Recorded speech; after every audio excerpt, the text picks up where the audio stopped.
Hello and welcome to podcast number 17 from the Self-Publishing Formula. Two writers, one just starting out, the other a bestseller. Join James Blatch and Mark Dawson and their amazing guests as they discuss how you can make a living telling stories. There's never been a better time to be a writer. Here we are, Mark. We've got to 17 and I don't know about you, but I can barely stand now. We've had a busy couple of weeks with the launch of the paid course, and that is now all done and dusted, and we're back into SPF routine. But I don't know, a little rest maybe is needed at some point. Yes, I've been managing to keep myself awake today on extremely strong coffee, almost injected it intravenously, and slapping myself in the face quite regularly. So it's been a combination of super busy with welcoming new students onto the course. Then my young son decided that it would be hilarious to wake up between 4 and 5:30 this morning. So that was great. So I'm going to jump into bed in a minute and catch a little bit of shut-eye, try and keep myself awake for the evening. Yeah, that is hilarious though, isn't it? It's hilarious from somebody who has children that are now almost teenagers and you have to drag them out of bed in the morning. So I found it quite amusing. I'm looking forward to that. Yeah, it happens more quickly than you think, so don't wish it away. And what should we say? Well, the launch is done, and obviously there is a commercial aspect to what we do because people pay for the course, but we pride ourselves on being a value stop for everybody, regardless of whether you bought into the SPF course, regardless of whether you ever intend to. If you listen to the podcast, if you take the free stuff that we give out, including the mini course on Facebook mailing lists, we want this to be a really useful place to be part of a community, to help people turn themselves from writers and wannabe writers, if you're not living off it, let's say, to people who are living off it and making a living from it. So that's our main focus. And we have a fantastic interview today. In fact, I have the advantage on you, Mark, because you haven't heard it today, have you? No, not yet. I haven't. You did this without me. I did it behind your back. It's a chat with Bryan Cohen. And Bryan does a lot of things, and we talk about a few of those at the beginning of the interview, but his specialist area is this focus on copywriting. And it's a strange old thing, as we discuss in the interview, that writers are not necessarily, in fact, quite often, are not very good at succinct copywriting when it comes to putting adverts together. And so Bryan's a really great person who's broken down what good copywriting is, and he takes us through it in this interview. You can make notes. He will take you through what sentence 1 an advert should be, sentence 2 and 3 and 4, etc. And this all leads towards some live training that Bryan and you, Mark, are going to be doing in the future. We do give the details in the interview. We did eventually get there in the interview, but I will confirm the details, and of course they'll be on the show notes page afterwards. But he's a good guy, Bryan, isn't he? He does lots. He's a very good guy to have around the community. Yeah, he is. He's very busy. Well known from the Sell More Book Show, which is one of the podcasts I'd recommend for people who want to keep up to date on news in the publishing world, especially with the indie publishing world. And he's got irons in lots of different fires. So I've met him once. He came over to London about 6 months ago, and him, Nick Stevenson, and me went out for quite a drunken evening in a rather cool bar in Soho that I didn't know about, but it's quite near where we used to work, James. And I don't know if you know about this. It's kind of about 5 minutes from where we used to work, and it's the whiskey shop.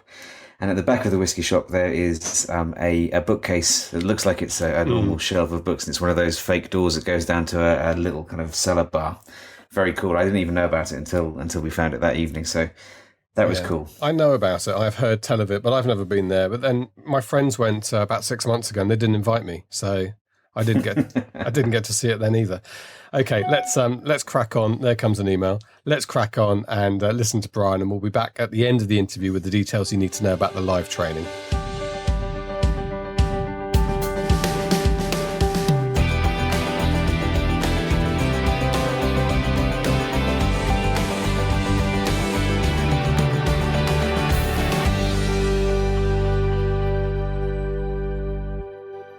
So Bryan Cohen is here, who is self-described, Bryan, author, entrepreneur, actor, director, producer, adventurer, I noticed you also include in your description. A lot of people listening to the podcast will know that you have your own podcast with Jim Cockrell's The Sell More Book Show, which has been going, gosh, you are into three figures, aren't you, in your podcast there? Sometime. Oh, yeah. We just did number 114. 114 is out. You've written about creative writing. Readers will know you as the Ted Saves the World series writer, fighting evil, but having a laugh along the way, because let's face it, if you're going to fight evil, you've got to smile occasionally, haven't you, right? You gotta be quippy about it. You've got to have a quip. So it's comedy writing, but it's adventure as well. So, Bryan, thank you so much for joining us. You're a great friend to SPF, and I know we're going to get some good value out of you today. And we're also going to trail ahead to a webinar, which is taking place in the near future, which listeners will be invited to sign up for. You and Mark are going to do some excellent teaching together. But more of that in a moment. I want to, first of all, find out about the adventurer title. You've described yourself as an adventurer. Can you qualify this? Yeah, I think I can. I like a challenge. I like an adventure. This podcast interview is an adventure already, but I probably about every year I try to do something big that is going to be a great story, that's going to be something really interesting I can talk about in the future. And I think my initial foray into self-publishing was probably one of my first adventures and blogging and whatnot. But probably one of my best adventures, I would say, is 3 years ago. I had an episode that aired in the US version of Who Wants to Be a Millionaire. I was on that show and tried to win as much money as possible before they could run me off the set. You got onto the hot seat. You got through I don't know if it works the same over there in the format, the fastest finger first thing. They got rid of that in the US. So no fastest finger, but they have a very strenuous screening process to make sure you know that you aren't evil and you plan to use the money for good things, I suppose. I don't know. Really, they just want you to be interesting. So you got into the hot seat, and you'll have to give us a spoiler here. Is it on YouTube? Can we watch this, or can you tell us what happened? I can send you a link. It is on YouTube, but it's one of those secret videos so that ABC doesn't get angry at me and take it down. Okay. So how did it go? I won $20,000. Wow. Well, that's nothing to sniff at. Oh, not at all. I was very pleased. It was all in all a very great adventure. That is a good adventure. That's great, Bryan. And I can see you. I can hear you on Who Wants to Be a Millionaire. I think you're right for that format. So I can see why they went through the screening process and came up with you. Just before we move on to more serious things that are going to be perhaps of better value to people listening to the podcast, what was the question that you bailed on in the end, or did you presumably you opted out of answering it because you came over with 20 grand? I walked away so that I wouldn't have to get it wrong. It was the 9th question, and it was, which U.S. president was the first to throw out a first pitch in a professional baseball game? So it would have been very tough for your listeners in the UK. I'm gonna guess Woodrow Wyatt. It was not Woodrow Wyatt orRow Wilson. Woodrow Wilson. I just made up Woodrow Wyatt. He's like a cowboy. Woodrow Wyatt was good. It was a good combination. The answer was Howard Taft. Oh, dude, I had never even heard of Howard Taft. I'm sure he was a good president, though. That's great. And I think a lot of people know who you are, but there'll be plenty of people listening perhaps who don't. But in the self-publishing community, you're quite a big gun. And I think one of the things that you do, and you're very similar to Mark in this, is you spend a lot of time trying to find out what's working, a lot of tips about putting some bits and pieces together that are going to help people go from simply wanting to be a writer to being a writer and paying their way. And that's really the goal, isn't it, of a lot of the things that you teach and you disseminate. Yes, I think that it's always been great working with Mark, because I know we always want the same thing. We want writers to be able to earn enough money to do this full time and cut out all the other stuff that isn't making them happy or healthy. So yes, for sure, that's one of the main goals I have in life. Okay, well, I've got a list of areas I think you've been talking about recently that I think it's worth going into. So we're going to do that in a moment. But let's just preview the webinar at the beginning, and then we'll come back to it with more information at the end. So you're going to do this webinar with Mark. You've got a link, I think, ready for this. So should we just get through the date and the link now, and then we can do that again at the end? Sure, of course. So the link for this webinar is sellingforauthors.com/SPF. The date for that webinar is Wednesday, June 29th. That will be at 3 p.m. Eastern, which is not the same time. Now, I hate to interrupt you, Brian, but I've got 4 p.m. Eastern here. Okay, great. Well, that is different than what I have. So. Okay, but what I've got is what you sent me on an email. What I love about this is how professional the two of us both are here. We are incredibly professional. I will get this cleared up, I'm sure. But what matters really is that it's on Wednesday, June 29th. It's going to be in the afternoon U.S. time. Yeah. And the webinar is called 5 Steps to Writing Book Descriptions and Facebook Ads That Sell. I'm really looking forward to doing this with Mark. I've done this webinar a couple of times. I actually have another webinar I do more often, but Mark asked, can you put together a webinar that is more specifically on Facebook ads, because that pertains to my audience a little better?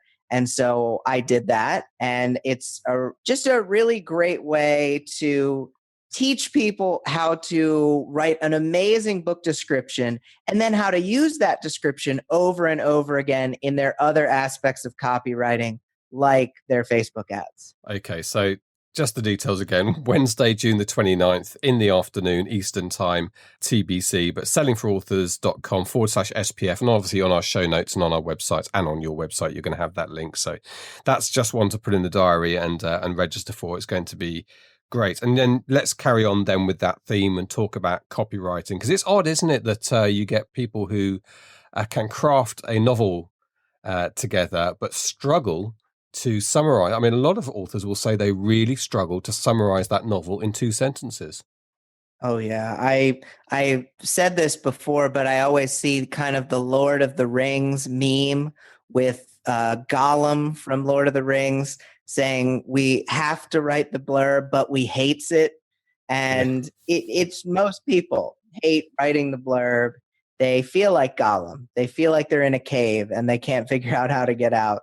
And fortunately, I'm here to give you guys some info on how to get out of that cave and to not feel like you're in a cave when you are trying to condense things, because it can be difficult when you're first starting out, but with a few guidelines in mind, you will succeed a lot more readily. Okay, well, let's talk about 1 or 2 of those things then that are going to help you. Just give us a little preview of where the webinar is going to go. I guess you have to distance yourself a little bit from the book and make it look like you're just some person who's been grabbed in to advertise and sell the book, rather than remembering that it's yours and you've got this huge emotional attachment to it. Exactly. You cannot try to... It's your baby. Your book is your baby. Your book is your child. And you don't want to say, oh, well, this aspect of my child isn't important enough to include.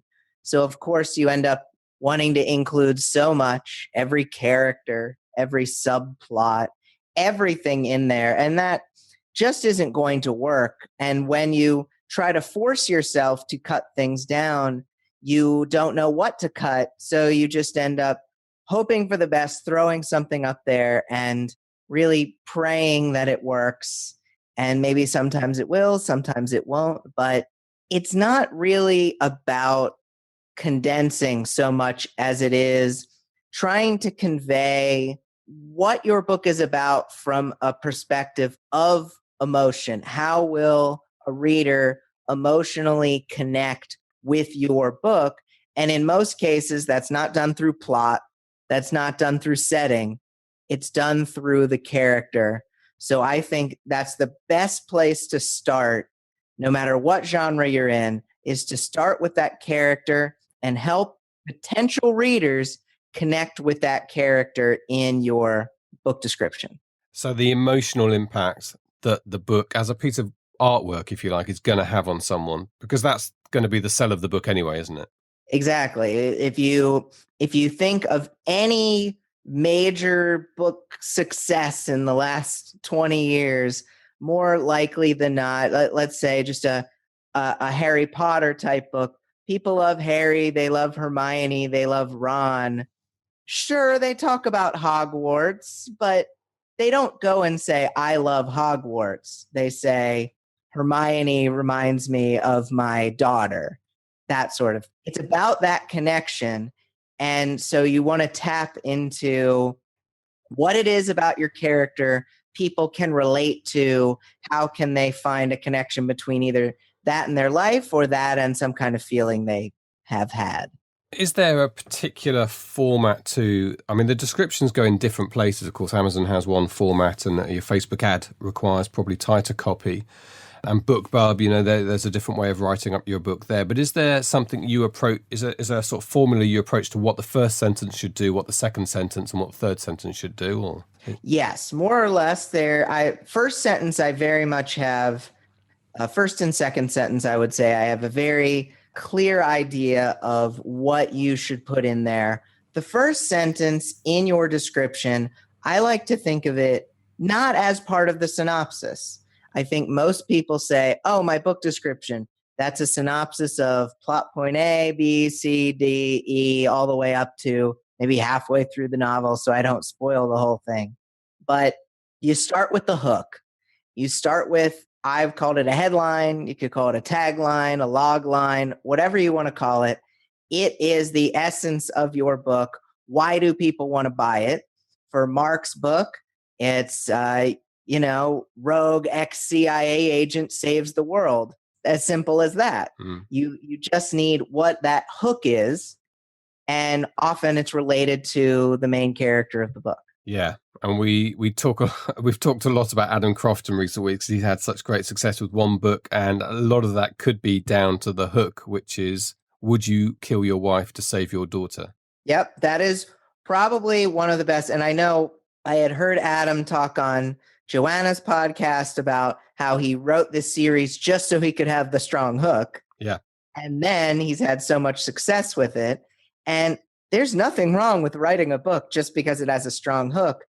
I think that just goes to show if you write the best hook ever, you might make $1 million. I mean, Adam is a perfect example of that. Yeah, and he's already said that he's written the hook for his next book first. Now he reverse engineers the process. And actually, Adam started with the Facebook advert. He thought, what would work well in this environment? That would work well in this environment. And then he wrote the book. He did the advert before he wrote the book. So, and that's, there's absolutely nothing wrong with that business approach. I think film taglines probably great examples, aren't they, of how to start that description. I mean, the famous ones we can think of, Jaws 2, terrible film, but great tagline, just when you thought it was safe to go back in the water. Not really that's not a description of the film. That's not anything to do with the plot. That is that emotional thing that we got when we watched Jaws that every one of us to this day it goes into your head when you're in the sea at night. Swimming in night swimming, you just can't help but hear that cello in the background. So I thought that was a great tagline. And there, these are people, these are crafted little sentences with millions of dollars riding on them. So they're probably good things for people to look at, aren't they? Oh, yeah. Looking at movie posters, looking at those one-liners, another one that comes to mind, I believe this is from the movie Alien, in space, nobody can hear you scream.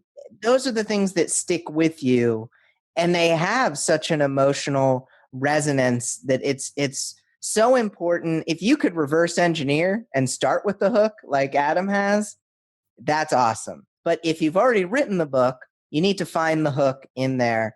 And if you're not a trained marketing professional, maybe this is one of those things where you ask your audience, because your readers may be smarter than you are in some of these ways.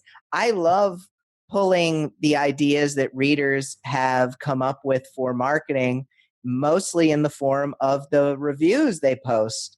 I will find ideas for headlines in my customer reviews all the time, or in the customer reviews of books that I have written the descriptions for, because readers know how to speak in that reader language. And so if you use that kind of reader language and you use that in your headlines, then you've already kind of bridged a gap that you wouldn't have been able to do if you've really come at it from that, I wrote this book perspective. Yeah, crowdsourcing your copy. Clever. Nothing wrong with that at all. No, that's good. Okay, so that's your first sentence, and I'm trying to think of some other good film taglines, but all the good ones I can think of are just like that. In fact, I looked up, the other day I looked up Star Wars. I was wondering what was the tagline for the very first Star Wars film, and Would it be in a galaxy far, far away? it wasn't actually, it was May the Force be with you. That was on the posters. So I like that. Okay. I like that. And again, it's not a synopsis. It's intriguing, and it's about the kind of spiritual aspects of the film. So again, people always start who perhaps naturally want to start with he's got 10 days to save the world type thing. It's what does this piece of work, what's the emotional message from it? May the force be with you. That's intriguing. That's a great tagline for the film. And the film did pretty good over the years. So yeah, I heard some good things about it. yeah. I think they're doing the Star Wars Museum up your way, aren't they? It's going to be in Chicago. I think they're putting together. Yeah, I'm really glad they're doing it here. Yeah, I'm definitely. We're coming over to see you when that museum's there. I mean, obviously to see you mainly, but partly to go to the museum. Second thing is the museum. Yeah, of course. After the breakfast, we should mention the breakfast because I always ask people when I'm taking mic level at the beginning of this, what did you have for breakfast? I had the most extraordinary answer from Brian I've ever had, and I've been asking that question for years. Doing interviews, you put a lot of stuff into a blender and then drink it. Yeah, I was really glad to make such an impression on you from my sound test. I was saying how my wife and I are in the midst of doing a green smoothie every day kind of challenge. And today we had a chocolate covered cherry smoothie, which had spinach, almond milk, bananas, cherries, cocoa powder, and cinnamon in it. And we blended that all together and we drank it this morning for breakfast. Wow. The face I'm pulling is not necessarily one that's full of delight at the prospect of drinking that. But if you say it's good, I mean, it sounds good for you, if not good. The cocoa powder helps make it feel chocolatey. Yeah. The cherries are so sweet that they really just overtake everything. So okay, right. Moving on from breakfast. So we got our first sentence, which is this emotional impact, which is a neat description. If necessary, crowdsource it from your reviews. Second and third sentences. Do you then get into synopsis at that stage, and where are you now? Yes, in the second sentence, and sometimes the headline can be a couple of short sentences. So that's kind of a cheat. We'll just say the headline is the one sentence, but it can be two or three. The ones I like to use are often three short ones, but let's get in just past the headline. First sentence of the synopsis. I love to name the character and say what the character is going through. And that's about it. I do not try to throw in 90 plot points or where the character lives or anything like that. I would be much more likely to say that Ted Finley is a nerd with superpowers, or this is for my young adult superhero book, Ted Finley is your average dorky teen. Like just something that people can latch on to. They know that person in their life, or they see what they're going through. Like this person just got divorced and has nothing left in the bank account. Something that allows them to say, okay, now when I see this person's name throughout the rest of the description, it matters to me. If they don't care about who this person is, or they don't have a clear picture of them in their mind, why are they going to care when this person is trying to save the world or trying to stop a criminal? And I think that's one of the biggest mistakes people make in their descriptions. They don't let us get emotionally invested in that character. And it's something you can do in one short sentence. Does that extend to the way that you should construct the book as well, for those of us who are starting out in writing, that to establish the character in a descriptive way early on? Don't be mysterious about it, because otherwise people haven't got someone to latch onto. Yeah, it absolutely works the same way, because when you think about it, what are the things that keep people from buying your book? Well, if your cover stinks, they're probably going to click away. If you don't have much social proof or reviews, they're going to click away. The description, if it doesn't sound good, they're going to click away. But also, and I didn't realize this until relatively recently, a fair number of people actually download the samples of books and decide whether or not they're going to read it based on that sample. based on that look inside. And if your character doesn't sound that interesting from the first couple of pages, yeah, they're not really going to buy it. So it's exactly the same concept. Okay. Well, let's finish up on the just the copywriting little 101. I know the webinar is going to be more detailed than this, but just to finish off that part of the discussion, then we'll move on to one or two other things. So you've got your intrigue, you've got your character description. I'm desperate to know what's next. Well, this is the point where you can start to layer in a little bit more of the plot, what happens, nothing really subplotty, nothing that is going to take you into the weeds. Really, at this point, you're following the main character's journey, seeing what happens next to them. And if there are very important details that are needed, you can kind of layer them in through transition sentences. So when she loses her job suddenly, comma, and then what is happening to this woman now? And then you can kind of keep transitioning. I love to use transition sentences, kind of introductory clauses, because they keep the momentum going. I always think of a book description more like a poem than straight up prose, because there's a rhythm to it. So you're kind of building the momentum as you go, and you don't have anything that is cutting you off. So you have some introductory clauses going in there, taking you from one sentence to the next. You have kind of short and long sentences to break up the rhythm a little bit. And you're really getting the reader into the flow of things. I know that sounds a little bit vague, but I don't think writing the synopsis for your book is actually terribly difficult if you just keep to the main plot and don't worry about trying to explain everything. I think the most important part from there, you've hooked the reader, you've gotten them excited about the character. Now, okay, let's kind of just move them along, get them more excited as they go. And then I would say the next big important part comes right at the end of the synopsis. Okay. And that is, I want to keep you waiting. Yeah, I'm in suspense. I'm to be honest, I'm still thinking about the drink as well, but I am also in suspense about I'm telling you, when you come visit me in Chicago, we're all gonna have smoothies. It's gonna be. I know this is a big finish, and we're going to see how important this is in a moment. But just tell us then, what is this big finish that really is the killer bit? So the most important part at the end of your synopsis, which I will note is not the end of your entire product description. The end of your synopsis is you're going to leave them wanting more. You are going to leave them with a cliffhanger. Now, I know there's this whole anti-cliffhanger thing going on, probably in the indie community and in every writing community, but that doesn't pertain to the description. We literally need to leave the reader wanting more, because they have to have a reason to click the buy button.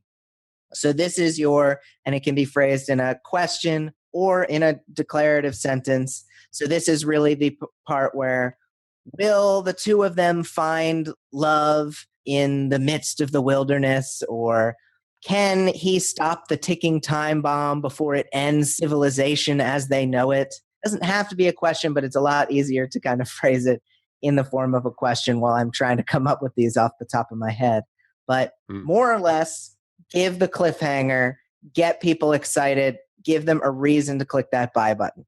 That's great. And it reminds me, there's a guy on Twitter called Andrew Ellard, and he's a script editor for television in the UK. Actually, script edits, I think, some Doctor Who's and stuff like that. But what he does on Twitter is brilliant. He will do script notes on something big. So if there's been a big, television debut of a big drama, we had War and Peace recently and stuff like that, and films, he'll then do these script notes on them just for public consumption. And they're great to read. He talks in exactly the same tones that you've just spoken about tension.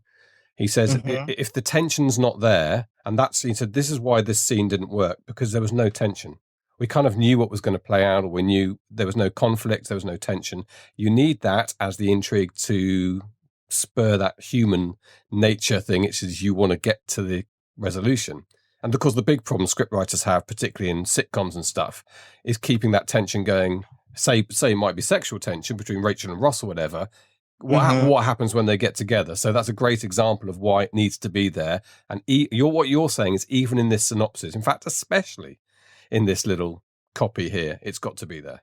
Oh, for sure. It's going to make a reader say, that sounds good, or that sounds interesting, or that sounds exciting. And if they don't say that, they're not going to click the buy button. So the tension is very key. Okay. Andrew Ellard, by the way, is at Ellard Dent. ELLARDENT is worth following on Twitter for those notes. Okay, look, just to put this into perspective then, Brian, I know that you and Mark worked on an ad a little while ago for one of your box sets, and actually the copy was the difference between the ad working and not working, which we know can happen for sure, but you saw that in action.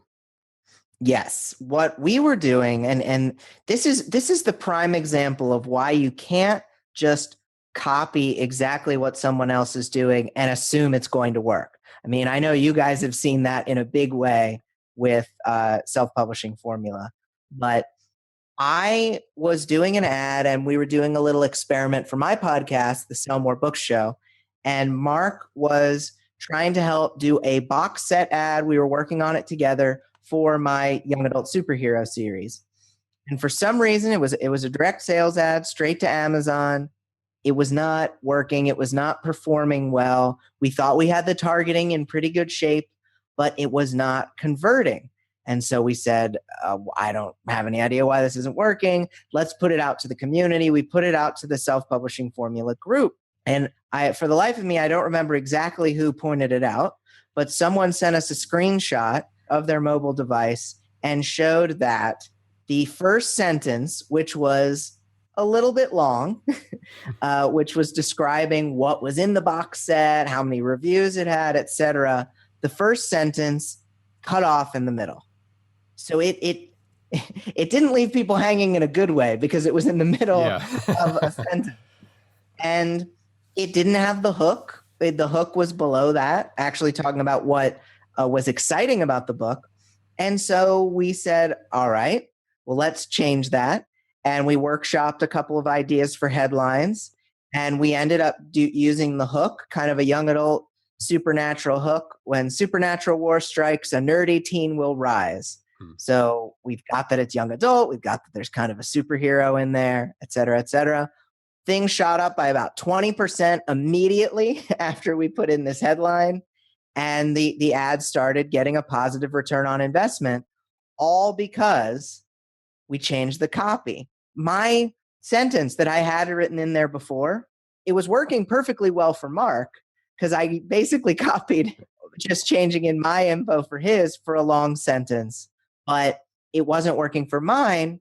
So we had to make a slight change and it made all the difference. That's a good example. And we see it in the Facebook group, the SPF Facebook group. We see it quite a lot that people will post an ad that's not working and you'll get, you've got to be good. It's not brutal. People are very polite about it, but you obviously, you put your ad out there and you need to understand and take on board some of the things that are said, but they can occasionally get a long list of everyone pointing out that it's far too long. It's unwieldy. I don't understand what this character is doing.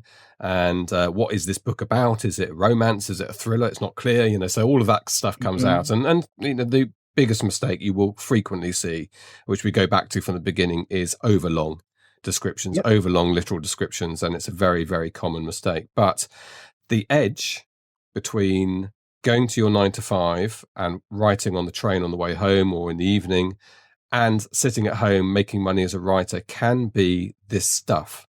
Selling the book, getting this bit right can be the edge between making money and not. So it's great so far. Thank you very much, Brian. I want to broaden it, if you don't mind, a little bit. Let's talk a little bit about generating sales. We talk a lot about launch. We talk a lot about the initial campaign for a book. I know that you've put some thought into where there's a natural drop-off. What are we talking, a month, 90 days in, where that can really slow down to an absolute trickle and options look a little bit limited at that stage. What's your advice or your thoughts at that point for an author? Well, a lot of people kind of refer to this as the 30-day cliff or the 90-day sales cliff on Amazon. And this is when, if you've gotten kind of a natural boost at the start of your launch, it can start to go down. For some, that's more of a precipitous drop than others. And your options are a little more limited at that point because you can't have this big launch boost anymore. And Amazon may not give you the natural kind of shooting out emails about your stuff. You're kind of more on your own at that point.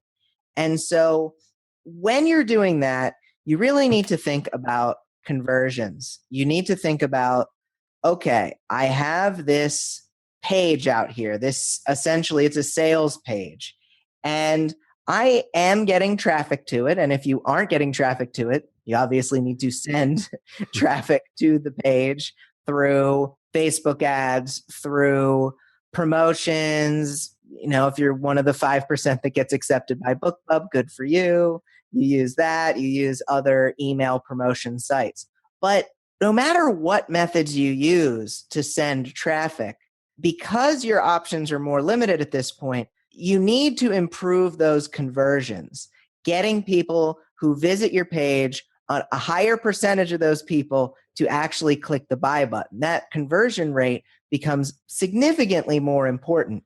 And when you change your description to be a better fit for your genre, your potential readers, that conversion percentage goes up. Sometimes it's only by a couple percentage points. Sometimes it can go up by 100%. And all you need to necessarily change is just improving your book description. That simple change can make a world of difference when you promote your book going forward. I mean, let's just explain the concept of conversions and conversion rate to people who are perhaps not quite as advanced into this as you are. Of course. So let's say that you have 100 people who visit your Amazon page on the day of a given promotion. If 2 of those people buy your book, your conversion percentage is 2% because 2 out of those 100 have purchased it. Now, let's say you go through, you say, oh, you don't know that 100 people have visited because Amazon obviously is not sharing that information anytime soon. But let's say that instead of 2 people, because you have a better description, your look inside is fantastic, you got 20 more reviews, you now get 4 of those people to buy. Your conversion percentage has doubled from 2% to 4%. So with a lot of promotions, you can send a significantly higher amount than 100 people. You could send 1,000. Something like BookBub will send 10,000 or more. If you can even improve your conversion percentage by a simple percent or 2, let alone 100% up from 2% to 4%, then you will see that difference in your bottom line in a big way compared to the more traffic that you actually send to that page. Yeah. And conversions work in different ways, of course. It's not just sales. It can be leads for your mailing list in the first place. It can be getting people from one ad to a landing page in the first place. That in itself is a conversion even before they've put it in. You need to micro convert sometimes and work out the steps along the way to find out where people are dropping off in the chain. Course. And this can get complicated, Brian. I mean, I'm doing YouTube advertising at the moment, and AdWords is probably one of the more complex systems, and particularly with conversion stuff, because you can either do it through the Google Analytics or more traditional pixels. And even me just saying that sentence, some people will be glazing over at this point. Pixels? Yeah. What? What is a pixel? It sounds like a little elf in your garden. But in this country, in the UK, there's People Per Hour. In fact, People Per Hour is a US company as well. And there are people around you can reach out to who can look after some of that stuff for you if you're not completely familiar with it. And you actually only need to do some of this complex stuff. You get your head around it in a brief period of time at the setup at the beginning. From then on, really, you're looking at a dashboard and reading data. So people shouldn't be scared of it once you get that technical stuff set up at the beginning. I don't know how technical you are. Is this something do you insert conversion pixels into headers yourself there, Brian? I wish they were called conviction pixels. Yeah. That would be amazing. Yes, I use conversion pixels on my website for my ads that go to landing pages and whatnot. And I do tracking and create audiences. And like you guys, I have my products that I put out there. So I'm always trying to get people back referred. So I do a lot of that kind of stuff on my own, but I also do outsource some of these things because it can take some time to get it all figured. But that's why I love when you can have some kind of method I mean, when Mark and I were working on that ad, I changed one thing. I said it, I forget it, I put it up there, and that one thing made an improvement in conversion. And that's the kind of thing I love about copywriting, is because you don't necessarily need to know all the technical stuff to make an improvement. You don't need to know what a pixel is. You don't need to rid the pixels from your garden. You just need to work on improving the rhythm, the focus, and the flow of what you're putting out there. And that in itself can make a change. When you combine it with all the other stuff, I mean, it's just fantastic. But you don't need to learn that much technical know-how to get that kind of stuff going in the right direction. Okay, well, let's move towards. I'm going to let you go to your lunchtime shake or afternoon shake in a moment, but let's move back towards copywriting then, which I know is your specialist area, to conclude with. We talked about ads at the beginning, or book descriptions at the beginning. Actually, there's quite a lot of writing that you do that's not just the writing of your book. It's not just a book description. Most authors will have a list and will email their readers. From time to time, you'll be asked to do descriptions in different formats, as we mentioned earlier. BookBub, trying to get a BookBub pitch in the first place is in itself a bit of copywriting, separate to the one that you then do for the ad. Where do people start with this? I mean, is it the same, the sort of, we talked in detail about the book description earlier, but is it the same principles you apply to all these different places? Yes, more or less. You are trying to make sure that your writing elicits some kind of response. In the book description, you want people to get excited and click the buy button. For the emails, when you get people onto your email list, some of those people have come in through a free promotion of some kind, or you're giving them a novella or a free novel. You want them to take a couple actions. You want them to read that free thing so that they get excited enough to buy your paid things. And then when you ask them to buy the paid things, they do it. But you don't want to be pushy about it. It's a balance. You don't want to be pushy in the description either. You want to encourage them toward that kind of emotion where they get excited enough to buy it. And maybe you want to tell them a little bit about yourself along the way. So that's with the emails. With the ads, obviously, like you had mentioned earlier, it's shorter, it's punchier, you have less time to elicit that desired response to get people to click.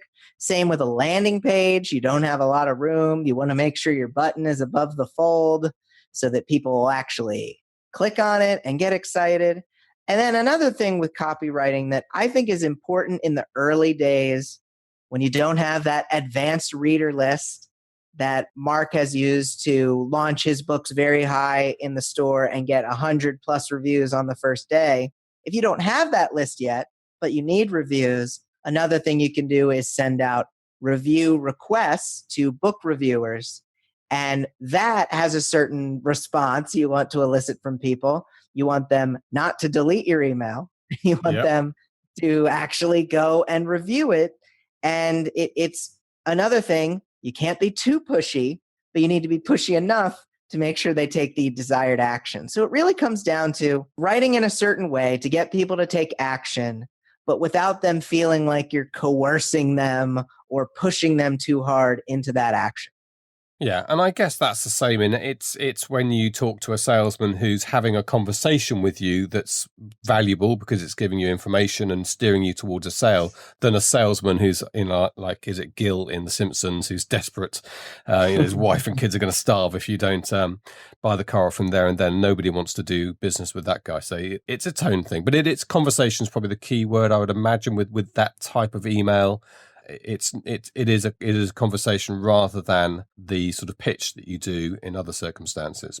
When it all fits together, it's perfect. When you say your email isn't just leading into what you want to get out of this person reading this email.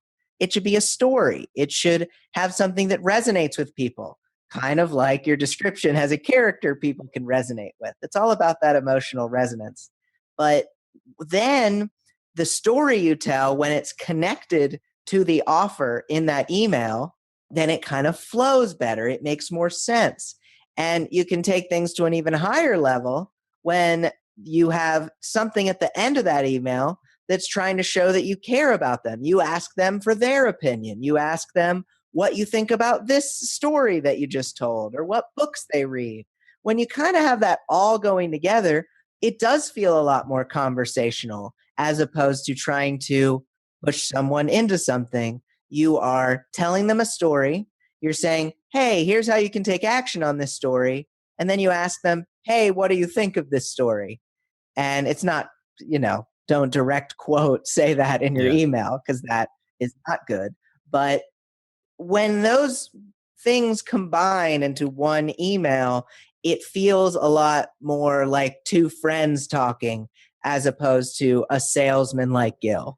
Yeah. And I think some people will find this quite a lot to take on board because there is a bit of an art to it. But it's, again, I think Mark's very good at this. Any bit of communication he does for him is about the long term. It's not necessarily about selling a book in that email to that person. It's about knowing that that person will come around to buying a book 3, 4, classically 7 touches. I think that's been moved forward in the digital age, but 3, 4 touches down the line. Maybe it coincides with a Facebook ad. So you can take the pressure off a bit. It's not about that there and then. It's about the long term, and have that in your mind as you're writing. Yeah, you want people to trust you. There's always in internet marketing, people talk about the know, like, and trust factor. And it's just the same in your author career. You want readers who believe you and trust in what you're doing, and they like the books that you put out there. And then they're a lot more willing, after reading your free book, to buy your second book. This is all great, and we don't want to go into too much detail because the webinar is going to be the place for more detail. So just give us a quick précis of what the webinar will be about. So the webinar is going to deep dive a little bit into what you do for those book descriptions, how you write them, some examples as to how to help people kind of get the feel for that with their particular genre, and then how to deconstruct what you just wrote and turn that into an ad that isn't overlong, an ad that is that short, sweet, really simple way to get more clicks, to get people to take the actions you want, and to boost your sales and your list as a result. Great. And you can register again at sellingforauthors.com/SPF, Sierra Papa Foxtrot. Or I could just have easily said self-publishing formula, but SPF, Wednesday, June the 29th. Bryan, thank you so much indeed for joining us. One of the things we try to do with this podcast is to keep it relatively tight because it's a crowded market, and we know that people want to listen, of course, to the Sell More Books show as well as the SPF podcast. So we give some people some time in the week and try to keep the interviews to about 45 minutes, which is where we are. It's been an absolute pleasure. Brilliant to hear you talking in such clear terms, really bringing some clarity to the purpose of those description times when you're writing. And I think that's what it needs, because as you started at the beginning, people will often start that process and actually not really know what they're doing at this point, which is ironic because they're writers and they've just written a book, but it's an area that we could all do with a bit of help on. So that's been brilliant. Thank you. Thank you very much for having me, James. I really do appreciate it. And I hesitate to ask what you're having for dinner, so I shall let you go off to Mrs. I'll consider that later. It will not be from a blender. It won't involve spinach. Oh, you can have spinach for dinner. That's normal. It's spinach for breakfast. That doesn't really work. Okay, thank you very much indeed, Bryan. We'll speak to you again soon. All right, sounds great.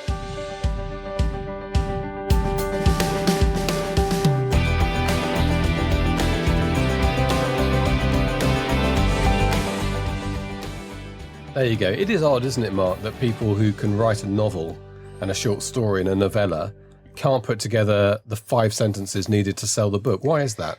It's a completely different discipline. So in the same way that it's writing a screenplay is very different from writing a novel, condensing 100,000 words into, say, 50 words is very, very, it's a different skill. It's quite difficult. And getting tips from someone like Bryan is a good idea. I mean, I thought I was pretty good at writing copy, but I paid Bryan to write the copy for my last John Milton book, The Jungle. and he did a much better job than I would have done. It would have taken me hours sweating over commas and colons and sentence length and all that kind of stuff. And Brian came back with something that was really effective very quickly. So yeah, he knows what he's talking about. Yeah, we talked in the interviews you heard about disengagement a little bit from you as the writer of the novel, because clearly you have such a intimate knowledge of it. You've got to sort of step back and think, what impact does it have on somebody? And taking that step back, I suppose, is the difficult thing. As you know, most people would find editing their own books is impossible for that very reason. So, okay, so now we can confirm with all accuracy the actual time of this live training. It is Wednesday, June the 29th at 9 p.m. UK time, 4 p.m. in New York, and 1 p.m. in Los Angeles. Wednesday the 29th, you can subscribe or you can sign up for the webinar. It's free of charge, of course. sellingforauthors.com/SPF. sellingforauthors, all one word, .com/SPF. We'll have that in our show notes. And that's going to be even more detailed than we've been through in this podcast interview, and something that I think is going to be of great value and use to you. We're bumbling, James, aren't we? Who's more tired, me or you? Yeah, I know. But, you know, it's fun. It's an absolute blast. And I have to say, we started this podcast, I don't know, you start every project slightly hesitantly, don't you? And sort of not entirely sure that it's going to work. I completely love this. I love every edition of the podcast we've done. I'm learning absolutely loads. And it's great to get lots of good feedback from people who are listening every week and happy to be part of this community. And so I'm probably waffling now, but I just want to say how much I'm enjoying this. So you sound emotional. It's been emotional. Don't cry, James. No. Okay, look, that's it from us for now. We've got some super stuff coming up over the next few weeks. We've got some great interviews already in the bag and more to be done shortly. Each one, we hope, will add a little bit more, another nugget of value and information for you to help your writing career. So we will see you next Friday on podcast number 18. But between then and now, what should we say? Get down, get some words done. I'm going to bed. And you're going to bed. Bye. Bye. You've been listening to the Self-Publishing Formula podcast. Visit us at selfpublishingformula.com for more information, show notes, and links on today's topics. You can also sign up for our free video series on using Facebook ads to grow your mailing list. If you've enjoyed the show, please consider leaving us a review on iTunes. We'll see you next time.